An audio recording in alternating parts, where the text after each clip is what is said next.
Get ready with us as we tell you how we went from tomboys to straight girls to masked lesbians. Let's get into it. So I grew up in California. And I grew up here in Stockholm. And even though we grew up on like opposite ends of the world, we have a lot of shared experiences from our childhood. Growing up tomboy, I would get comments from people in my life of just like, we're going to this fancy dinner, aren't you gonna wear a dress so you look nice? You know, I just wanted to be Malin. I just wanted to be me. And that was, for me, not wearing a dress. And it still is not wearing a dress to this day. I remember my mom trying to get me to wear some pink and glittery clothes, and I was just like, no, this is not gonna happen. Give me the baggiest shirt and the baggiest shorts. And when I was in like 5th grade or 6th grade, I think that was kind of like the first time I realized that I was different than the rest of the girls. So I just remember starting to force myself wearing short shorts, even though I despised the feeling of them, and just to kind of get the attention of the boys.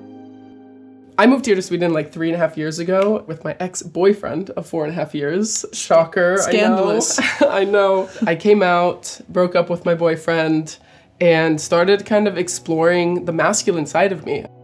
So we met back in 2022 in Portugal at a surf camp. You guys won't believe it, but I'm dating Justin Bieber. That was really like the first time that I felt comfortable dressing masked to like 100%, because I felt like there was not anything holding me back. There was not like a male gaze I was trying to appeal to. I think a common misconception that people have when they see a masked lesbian is that we want to be men, and that is just not the case. Like, I'm very proud of being a woman. I feel personality-wise very feminine, and I think you do as well. And because of that, the way we dress and our short hair, we often get misgendered anytime we go into a women's only space. And sometimes you're just not in the mood to defend your place in the world. We had one bad experience that was like, it was pretty traumatizing. That situation that we got into was, as we're on our way out of the women's restroom, an older woman walked in and basically just told us that if we look like men, we should use the men's restroom. And she was quite adamant about that, even though I told her, hey, you know, newsflash, women can have short hair and wear men's clothes or baggy clothes. Yeah. But all she kind of kept repeating was, if you look like men, use the men's restroom. It was actually quite jarring for me. I'm a very emotional person, and so I kind of broke down in tears for a while. Yeah. You never know. Like, you kind of have to prepare yourself every time you go into a female-dominated space of like, okay, this might be a time where I'm gonna be questioned for me just existing here. I think as just masked lesbians in general, there's this expectation that they should be taking on the quote-unquote male role of a relationship, which means like maybe opening the door for your partner or paying the bill. Within the lesbian community, we should try to be getting rid of any of those heteronormative rules, because we're not in a heteronormative relationship. And that's what's so nice about being masked for masked. There is no even underlying assumptions of what one another should be doing. There's no blueprint. No. Like, there's no rules to this relationship.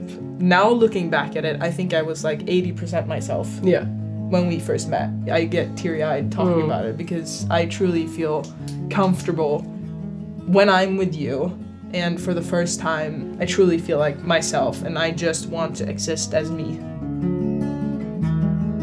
This whole journey with our maskedness and finding our masculinity has just been such a crazy journey that's gone every which way. At this point, it really feels like we're kind of healing our inner child. It really feels like you're just coming full circle to the little tomboy Malin growing up to now all mask in a mask for mask relationship. It's been a journey, and it's had some bumps in the road, but I'm so happy that we're here in our relationship and what we're doing on social media, just showing representation of people like us, because I'm sure there are many, many little tomboys growing up right now that are, you know, looking up to us. People always say that you need to find yourself before finding somebody else, but for us, it's really been the opposite.